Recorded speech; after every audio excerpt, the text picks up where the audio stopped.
ዛሬ በተለምዶ ድነት ይታጣል ወይም አማኝ ድነቱን ሊያጣ ይችላል ወይ የሚለውን ጥያቄ በተመለከተ ሰው ደህንነቱን ሊያጣ ይችላል ወይ የሚለውን ነገር ብዙዎች ተቀምጠዋል። ግን የሚነሳ እንደ ትምህርት መንፈሳችን ኦሬዲ ስለዳነ ኮራፕት አይሆንም።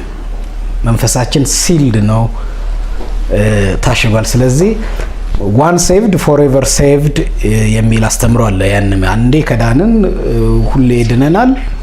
መንፈሳችን ኮራፕት ሊሆን ኃጢአት ብንሰራ እንኳን መንፈሳችን ኦሬዲ ሲልድ ስለሆነ መንፈሳችንን ስለማይነካው በስጋችን ስለምንሰራ አንዴ የዳነ ሰው ሁሌ ድኗል። ምድር ላይ ሊያጭድ ይችላል፣ ይሄ በሰራው ስራ ፍሩቱን ሊያጭድ ይችላል፣ ግን ድህነቱ አይወሰድበትም የሚል አስተምሮ አለ። ከዚህ ጋር እስቲ አንተ አስተያየት ምንድን ነው? አንድ ጊዜ ከዳነ ሰው ምን ይሆናል?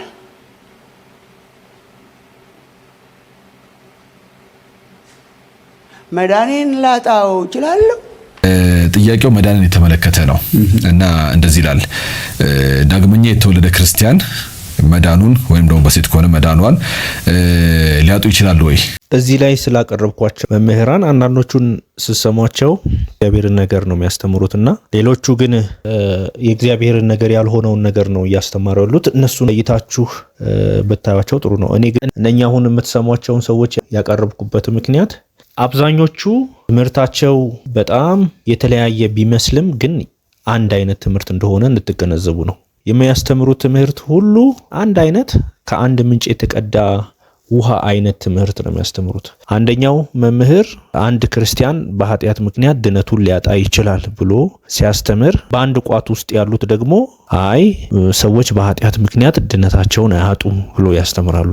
ይሄን ነገር የሚለውን ሐሳብ በደንብ እንድታስቡበት ነው። አማኝ በኃጢአቱ ምክንያት ድነቱን ሊያጣ ይችላል ወይ የሚለው ጥያቄ የአንድ ሰው ጥያቄ ብቻ ሳይሆን የመላው ምእመናን ጥያቄ እንደሆነ የሚያሳይ ነው። ስለዚህ ይሄ ጥያቄ ለመመለስ ብዙዎች ሲውተረተሩ ታያላችሁ። የሚመልሱበትን ምክንያት አማኝ በኃጢአቱ ምክንያት ድነቱን አያጣም የሚል ነው። ፍራቻቸው ደግሞ እንደዚህ ብለን ካስተማረን ሰዎች በኃጢአት ውስጥ ይወድቃሉ የሚል ፍራቻ ስላላቸው ትምህርቱን ሳይሆን እየተቃወሙ ያሉት ነገር ግን ሰዎች በኃጢአት ውስጥ ምናልባት ይወድቁብናል ብለው ስለሰጉ ብቻ ምን ብለው ያስተምራሉ? በኃጢአት ምክንያት ሰዎች ምናልባት ሊጠፉ ይችላሉ የሚል ምናልባታዊ ምላሽ ይመልሱላቸዋል። ግን አስምረው ሲናገሩ ምን ይሏችኋል? አማኝ በኃጢአቱ ምክንያት አይጠፋም፣ ከእግዚአብሔር መንግስት አይጎልም ብለው አስምረው ይናገራሉ። ይሄን ሁሉም ቤተ እምነት ይሄንን ሐሳብ ሲደግፉ ታያላችሁ። እግዚአብሔር ደህንነትን ይነጥቃል ብዬ ለማመን ይከብደኛል፣ ግን ደግሞ መልሱን ለእናንተ መመለስ ይከብደኛል። ደህንነት ይጠፋል ወይ ብላችሁ ብትጠይቁኝ እኔም እንደናንተው ጠያቂ ነኝ። ቅድም እኮ መልሰዋል። እግዚአብሔር የዘላለምን ሕይወት ይወስዳል ብዬ ወይም ይነጥቃል ብዬ አላምንም ካልክ በኋላ ግን ብትጠይቁኝ እኔም እንደናንተው ጠያቂ ነኝ ማለት ምን ማለት? አብሮ አይሄዱ። የሆነ ቡድን ገፍቶ መውጣት አለበት። አንድ ከባድ ጥያቄ ያነሳሉ ክርስቲያን ወገኖች እኔንም ጨምሮ።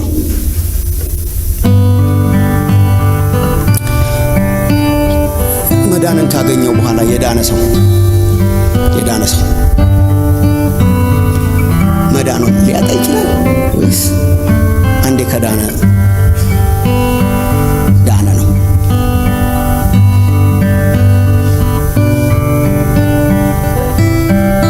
Can I lose my salvation?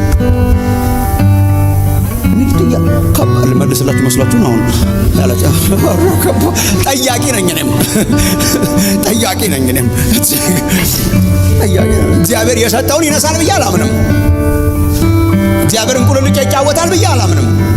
ያዳናቸውን እስከ መጨረሻ እንደሚጠብቃቸው ቅዱስ መጽሐፍ ይናገራል። እንግዲህ እዚህ ጋር ስታዩ ዳዊት ፋሲል አንደኛውን መምህር ሲወቅሰው ታያላችሁ። እንዴት እንደዚህ አይነት ትምህርት ያስተምራል? ምክንያቱም ሰው በኃጢአቱ ምክንያት የዘላለም ሕይወቱን አያጣም ብሎ እንዲያስተምር ስለሚፈልግ ደህንነት ይጠፋል ወይ ብላችሁ ብትጠይቁኝ እኔም እንደናንተው ጠያቂ ነኝ የሚል ሐሳብ ይዞበት መምህሩን ሲተች ትመለከታላችሁ። ይሄ እንግዲህ ለምን እኔ ያስተማርኩትን ትምህርት አላስተማረም የሚል ሐሳብ እንጂ ለእውነት ወግኖ ለእውነት ቆሞ አይደለም። ምእመኑ ሲያጨበጭብ ታያላችሁ። ምእመኑ ለምን አጨበጨበ? ምእመኑ አንደኛ ያጨበጨበበት ምክንያት ይህን ትምህርት በሚገባ ታዋቂ መምህር ስለሆነ ከታዋቂው መምህር የሰማው ትምህርትን በተቃራኒ ስለመለሰላቸው ነው። ምክንያቱም ጥብቅና ቆሞ ለዘላለም ሕይወት በኃጢአት ምክንያት አይጠፋም የሚለውን እንዲሞግትላቸው ስለሚፈልግ ምእመኑ እያጨበጨቡ ነበር። ግን ክርስቶስን ብንቀበልም አማኞች ብንሆንም በኃጢአት ምክንያት የዘላለም ቅጣት ወደፊት ሊያገኘን ይችላል ብሎ እንደማሰብ አደገኛ ትምህርት የለም። ምኑንም ያህል ማምን፣ ምኑንም ያህል በእምነት ብጸድቅ፣ ምኑንም ያህል የእግዚአብሔር ልጅ ብሆን፣ ምኑንም ያህል ከቅዱሳን ጋር ህብረት ባደርግም ግን የዘላለም ቅጣት ምናልባት ሊያገኘኝ ይችላል ብሎ ድነትን እየተጠራጠሩ መኖር አደገኛ። ይህ ወጣት ደግሞ እንደሰማችሁት ክርስቶስን ካገኘን በኋላ ወይንም ክርስቶስን ካመንን በኋላ ዳግም ከተወለድን በኋላ በኃጢአት ምክንያት ምናልባት የዘላለም ቅጣት ሊያገኘኝ ይችላል ብሎ እንደማሰብ አደገኛ ትምህርት የለም ሲል ትሰሙታላችሁ። እንግዲህ ይሄ ወጣት ከእውነተኛ መምህራን በዛኛው ጎን ታይቶ ማለት ነው ቤተክርስቲያን ተስፋ የምጥልበት የሚመስሉ ሰዎች ናቸው። ግን አደገኛ የሚያደርጋቸው ምንድነው? ወይንም በአንድ ጣራ ስር መጠላላቸውን የምታውቁበት መንገድ ምንድነው? እሱ ክርስቶስን አንድ ሰው ካመነ በኋላ በኃጢአት ምክንያት የዘላለም ቅጣት ሊያገኘኝ ይችላል ብሎ ማሰብ ስህተቱ የዘላለም ቅጣት ሰዎችን ሊያገኝ የሚችለው በኃጢአት ምክንያቱን ሲናገሩ በኃጢአት ምክንያት የዘላለም ቅጣት ሊያገኘኝ ይችላል ብሎ እንደማሰብ ሲል ይሄ በጣም አደገኛ ነው። ዝም ብሎ ሊታይና ሊሰማ የሚችል ጉዳይ አይደለም። እነኚህ ሰዎችና ዳዊት ፋሲልን ምንም የሚለያቸው ነገር የለም። የሚለያቸው አንድ ነገር ነው። ዳዊት ፋሲል የሚያስተምሩትን ትምህርት እሱ ግን በፊት ለፊት በግልጽ ስለሚያስተምር ብቻ ነው። ልዩነቱ ይሄ ነው። እነሱ የሚያምኑትን ትምህርት ነው ዳዊት ፋሲል በግልጽ እያስተማረ ያለ። አስተውሉ። ሁሉም መምህራን አማኝ በኃጢአቱ ምክንያት አይጠፋም። ኃጢአት ግን ሲሰራ አማኝ በኃጢአቱ ምክንያት በስጋው ይቀጣል። በህይወት ሳለ ማለት ነው። በስጋው በዚህ በምድር ላይ የተለያየ ቅጣት ይደርስበታል። እስከ ስጋ ሞት ድረስ ሊቀጣ ይችላል እንጂ ከእግዚአብሔር መንግስት አይጎልም የሚል አስተምሮ አላቸው። በደንብ አስተውሉት። ምንድነው የሚሉት? በፊት ለሚሰሩትም አሁንም ለሰሩት ኃጢአት ተፈርዶላቸዋል፣ ተከፍሎላቸዋል። ኃጢአት እንደፈለጋቸው ቢሰሩ፣ እንዴትም አይነት ኃጢአት ቢሰሩ የኃጢአት ዋጋ ተከፍሏል። የወደፊቱም ተከፍሏል፣ ያሁኑም ተከፍሏል። ስለዚህ አንድ አማኝ ኃጢአት ቢሰራ ተከፍሎለታል፣ የዛ የኃጢአቱ ዋጋ ተከፍሎለታል ብለው ያስተምራሉ ማለት ነው። በአማኞች ኃጢአት ላይ አላልኩ። በአማኞች ምን ላይ? እኔነት ላይ፣ ስጋ ላይ የሚፈጸሙ በኃጢአታቸው አማኞች ፍርድ ተፈጽሞበታል። አማኞች የባለፈው የዛሬው የሚመጣው ኃጢአት፣ መተላለፍ፣ በደላቸው ሁሉ ፍርዱን ተቀብሏል። ስለዚህ አማኝ ዮሐንስ 5 በኃጢአቱ ምክንያት ወደ ፍርድ አይመጣም። በዕብራውያን ምዕራፍ 10 ቁጥር 26 ላይ የእውነትን ዕውቀት ከተቀበልን በኋላ ወደን ኃጢአት ብናደርግ ከእንግዲህ ወዲህ ስለ ኃጢአት መስዋዕት አይቀርልንምና የሚያስፈራ የፍርድ መጠበቅ ተቃዋሚዎቹን ሊበላ ያለው እሳት ብርታት አለ ብሎ ይናገራል። እንግዲህ እነኚህ ሰዎች የሚናገሩት ሁሉም ማለት እንችላለን የሚናገሩት አንድ ነገር አለ። አንድ አማኝ ኃጢአት ቢሰራ የሚቀጣው በስጋው ነው የሚል ያሰመሩበት ጉዳይ አለ። የሚቀጣው በስጋው ብቻ ነው እንጂ ኃጢአት በመስራቱ ከእግዚአብሔር መንግስት አይጎልም። የኃጢአቱ ዋጋ ደግሞ ተከፍሎለታል የሚሉት ቅዱስ ጳውሎስ ግን በዚህ መልእክቱ ሲናገር የእውነትን ዕውቀት ከተቀበልን በኋላ ወደን ኃጢአት ብናደርግ ከእንግዲህ በኋላ ስለ ኃጢአት መስዋዕት አይቀርልንምና ነው የሚለን። ምክንያቱም አንድ ነገር አለ ከፊት ለፊታችን የሚጠብቀን ኃጢአት ብንሰራ።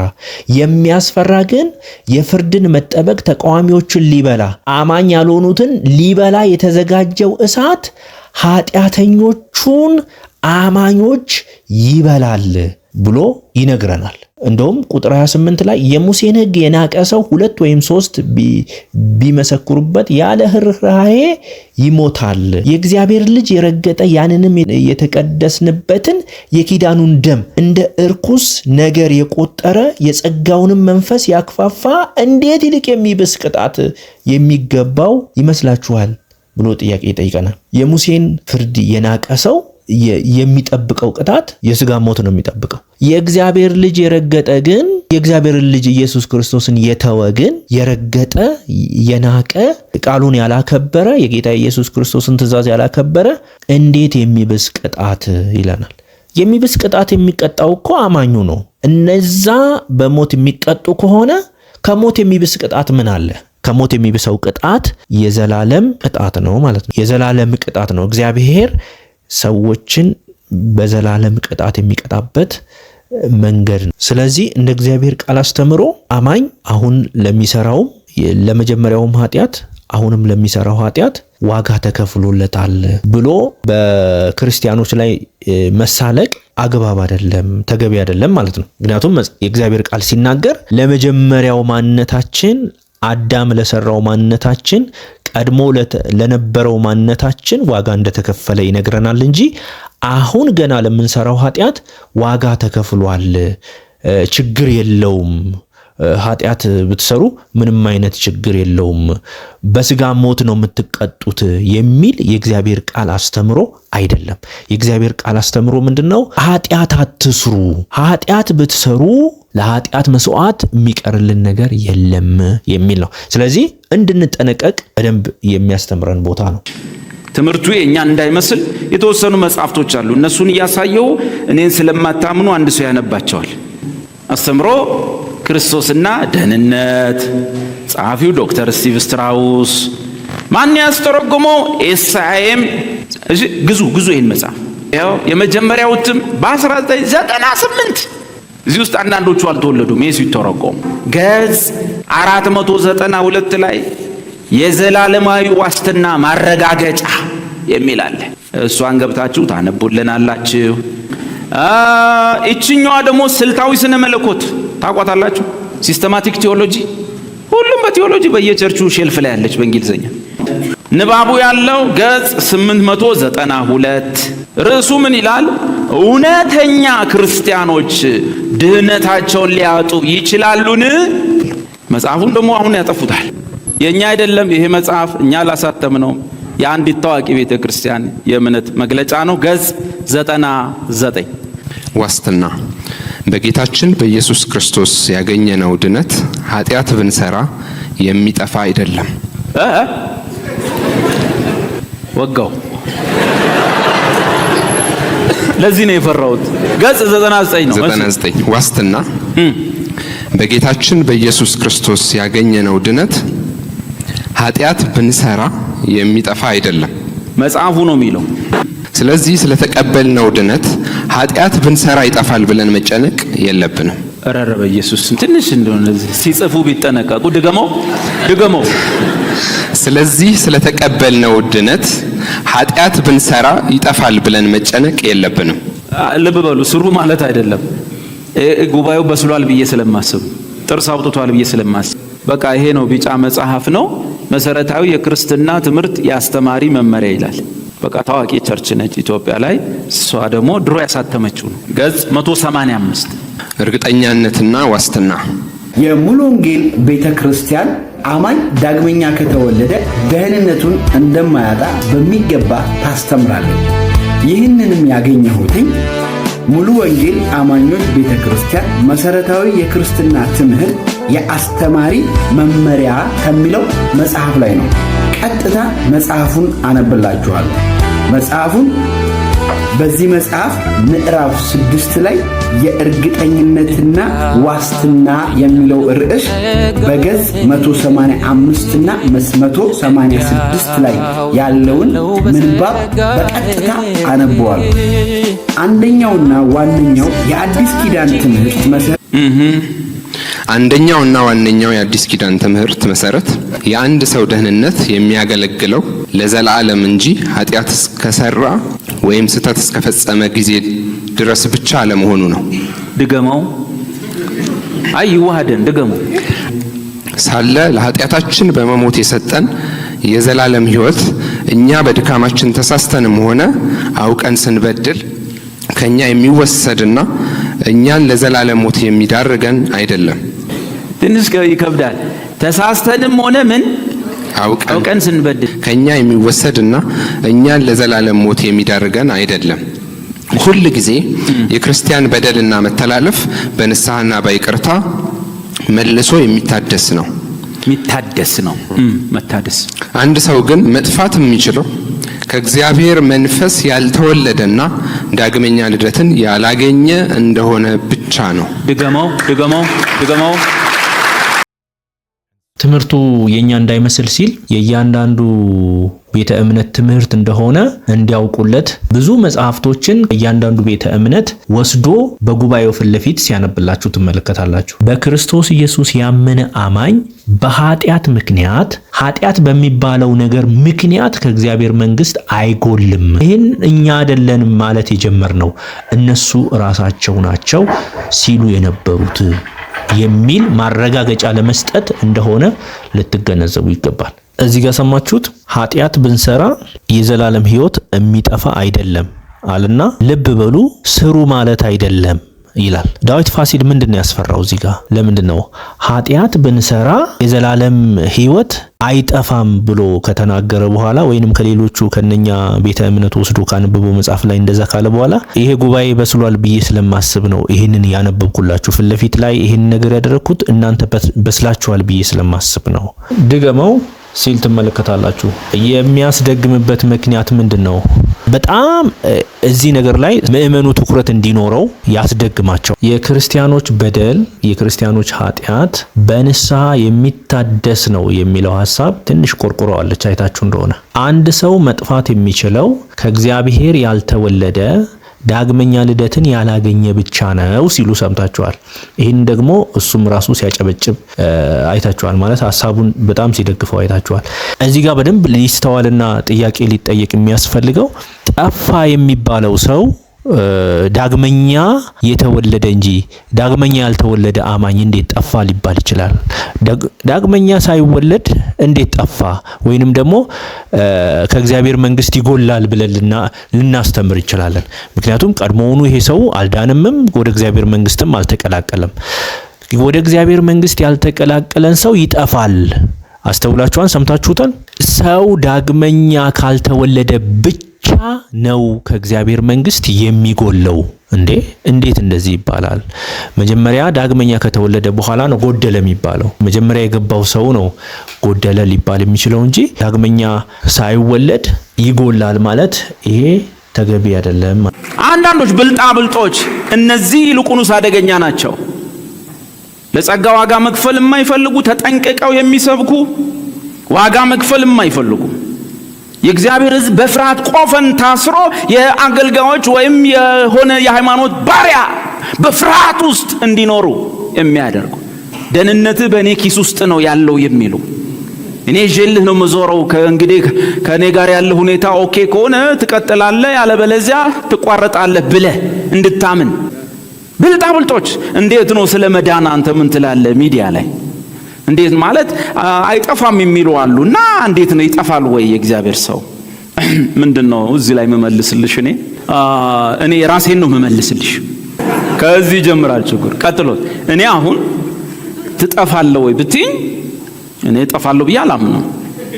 ስለሌላው ግን አላውቅም። ትጠፋለህ ብለህ ታምናለህ ወይ ብትይ አላምንም። ለምንድን ነው ለምን እጠፋለሁ ብዬ አምናለሁ? ሲጀመር እንዴትስ ይታመናል? እጠፋለሁ ተብሎ እኮ አይታመን። ገባሽ? ስለዚህ እኔ አልጠፋም ብዬ ነው ከማይጠፋ ዘር ተወልጃለሁ ብዬ ነው የማምነው። እግዚአብሔር አስቀድሞ መርጦኛል ብዬ ነው የማምነው። እኔ ምንድን ነው የምለው ሰው መዳንን በተመለከተ መዳን በጌታ በኢየሱስ ክርስቶስ ነው። እሱ በማመን ነው አይደል እንዴ? ስለዚህ መዳን በኢየሱስ ክርስቶስ ከሆነ መጥፋትም በኢየሱስ ክርስቶስ ነው። ምን ማለት ነው? ሰው ኢየሱስ ክርስቶስን ሲያምን ከዳነ፣ ሲክድ ይጠፋል። ሰው በጌታ ኢየሱስ ክርስቶስ አምኖ ዳነ፣ ኃጢአት በመስራት አይጠፋም። በድካም አይጠፋም። በመውደቅ አይጠፋም። በመሳሳት አይጠፋም። እንዲና እንዲያ በመሆን በፍጹም አይጠፋም።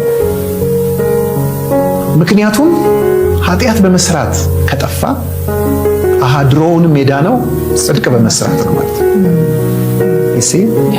ስለዚህ ጽድቅ በመስራት ካልዳነ በመስራት አይጠፋም ማለት ነው። እዚህ ጋር እንግዲህ ይሄኛው ደግሞ ከዳዊት ፋሲል ለየት ሲል የምታዩት በማመን የተገኘ ድነት በመካድ ደግሞ ይጠፋል ብሎ ነው የሚናገረው። ክርስቶስ ኢየሱስን በማመን የተገኘ ሕይወት ደግሞ ክርስቶስ ኢየሱስን በመካድ ድነት ይጠፋል ብሎ ያስተምራል፣ ደግሞም ይናገራል።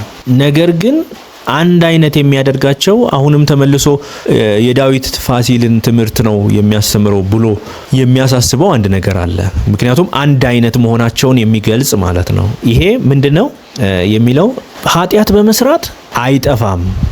እንዲያና እንዲያ በመሆን ክርስቲያን በክርስቶስ ኢየሱስ ያመነ ሰው ኃጢአት በመስራት አይጠፋም፣ ይሄንን በማድረግ አይጠፋም ብሎ በስራ እንደማይጠፋ ይናገራል። ምን ብሎ ይነግረናል?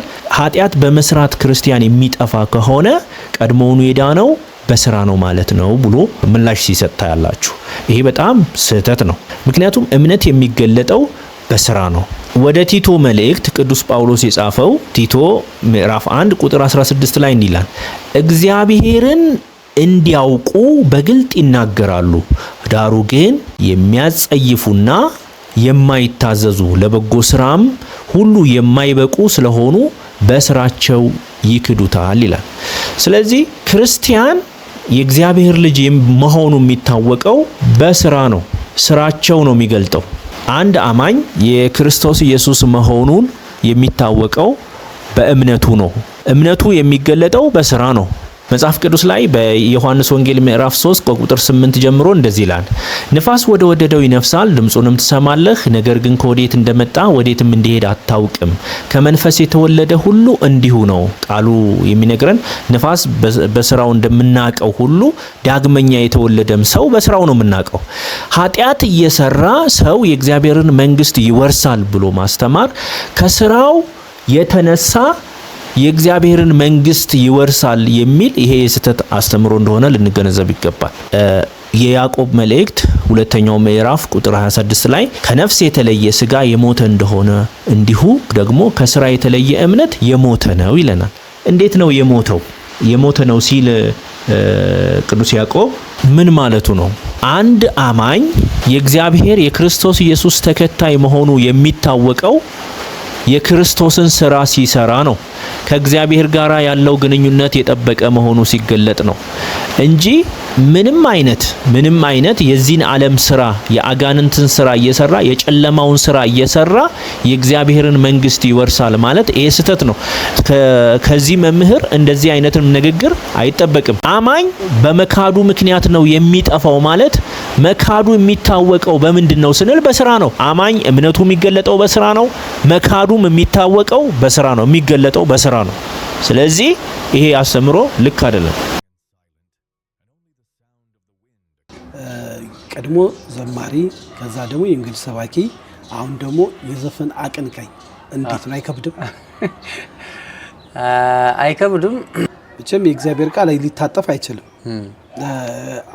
አንተ ስለ ዘላለም ሕይወት እኔ ከምናገር አንተ በጣም ስትሰብክ ያምራል። እስቲ የዘላለም ሕይወት የሚለው ከዘፈን ጋር ከምናነጻጽረው ምንድን ነው? የዘላለም ሕይወት በአንተ ስራ አይመጣም፣ በአንተ ስራም አይሄድም፣ አታጣውም። ላይዘወይ የዘላለም ህይወት ወይም የዘላለም ሞት በመጀመሪያ ሲመጣ እኔ በእኔ ስራ አልመጣም፣ በአዳም ነው። በአንዱ በአዳም ጥፋት ነው ዓለም ሁሉ የሞተው። በአንዱ በክርስቶስ ኢየሱስ ስራ ደግሞ ዓለም ሁሉ ይድናል። ጉዳዩ የማመን ያለማመን ነው። ከዛ በኋላ ያው የፍርድ ጉዳይ አለ፣ በክርስቶስ ኢየሱስ ያመኑ ያላመኑ። ከዛ በኋላ ደግሞ በክርስቶስ የፍርድ ወንበር ፊት ደግሞ አማኞች የሚቆሙበት አለ። ይሄ በክርስቶስ ኢየሱስ ከማመንና ካለማመን ጋር የተገናኘ ነው። ይሄ ማለት የዘላለም ህይወት ጉዳይ ነው። እንትና ዘፋኝ ነው፣ እንትና በለ እንትን ነው፣ እንትን በልቷል፣ ጠጥቷል ምናምን አለ። አምኗል አላመነም ተብሎ ይፈረዳል። ከዛስ ያላመነው ይለያል፣ ያመነውም ይለያል። ያመነው ደግሞ በክርስቶስ የፍርድ ወንበር ፊት ይቆማል። እንዴት? እኔ አሁን ለምሳሌ በጣም ብዙ ጴንጤ ልቤን ሰብሮት ነው የተውኩት ከአገልግሎት። የዚህ ትምህርት ሰለባ የሆኑ ሰዎች በኃጢአት ውስጥ ተዘፍቀው እንደው በአካባቢያችሁ ሁላችሁም ታውቃላችሁ፣ እኔ በክርስቶስ ኢየሱስ ድኛለሁ፣ የፈለኩትን ስራ ብሰራ፣ ለምሳሌ ዘፈን ብዘፈን፣ ይህንን ወንድም ተመልከቱት። ከዚህ በፊት ሰባኪ ነበር፣ አስተማሪ ነበር፣ ዘማሪ ነበር፣ የራሱ ቸርች ከፍቶ ሲኖር የነበረ ሰው ነው። ይሄንን እንደ ምሳሌ እናንሳው እንጂ ብዙ ሐሰተኛ መምህራን፣ ብዙ ሐሰተኛ ገንዘብ ወዳጆች፣ ለገንዘብ ብለው ብዙ ነገሮችን የሚያደርጉ ሰዎች የዚህ ትምህርት ሰለባ ናቸው። ምክንያቱም አንድ እምነት አላቸው። በክርስቶስ ኢየሱስ ካመንክ በኋላ የፈለኩትን ነገር ባደርግ ከእግዚአብሔር መንግስት አልጎልም የሚል ሙሉ እምነት አላቸው። ምክንያቱም ይሄው እየተማሩ ነው። ኃጢአት ከእግዚአብሔር መንግስት ማያጎለው ከሆነ ለምን ዘፈን ሰርቶ ገንዘብ አያገኝም? ኃጢአት ከእግዚአብሔር መንግስት ማያጎል ከሆነ እግዚአብሔር ያልፈቀዳቸውን ነገር ገንዘብ ሊያስገኙ የሚችሉትን ነገሮች በሙሉ እየሰራ ሆዱን እየሞላ ለምን መኖር አይችልም? ስለዚህ የዚህ ትምህርት ሰለባ የሆኑ በጣም ብዙዎች ናቸው። በየደጃችን የሚቆጠሩ ናቸው እና በሀገራት ደረጃ እንኳን ብዙዎች አሉ። በውጪ በጣም ብዙ የዚህ ትምህርት ሰለባ የሆኑ ሰዎች ኃጢአት ውስጥ ገብተዋል፣ ከእግዚአብሔር መንግስት ጎለዋል። የእግዚአብሔርን መንግስት ሳይሆን እየሰበኩ ያሉት አሁን ራሳቸውን እየሰበኩ ያሉበት ጊዜ ላይ ደርሰናልና ከእግዚአብሔር መንግስት ወጥተዋል። የእግዚአብሔርን ነገር አያደርጉም። ምክንያቱም አላማቸው የመጀመሪያ ልምምዳቸው ምንድነው? ኃጢአት ከእግዚአብሔር መንግስት አያጎልም። ከዛ ጭልጥ ብለው ዓለማዊ ማንነት ውስጥ ይገባሉ። ከዛ እግዚአብሔር የለም የሚለው ነገር ውስጥ ይገባሉ ማለት ነው። እግዚአብሔር ከዚህ አይነቱ ትምህርት ይሰውረን እና እንደው ቢቻል እንዲህ ብትችሉ እናንተም ይሄንን ነገር የምትሰሙ በተለያየ ቦታ ያላችሁ እህት ወንድሞች እንዲህ አይነቱን ትምህርት ብናጋልጥ። ስለዚህ እግዚአብሔር አምላክ ቢረዳን ያንዳንዳችን ለእግዚአብሔር እውነት ምን ቀና ሰዎች በዚህ ተባብረን ይህንን እውነት ከዚህ በተሻለ መልኩ ብንሰራ የእግዚአብሔርን እውነት ብናስቀጥል መልካም ነው። እግዚአብሔር ደግሞ ይረዳናል። በርቱ።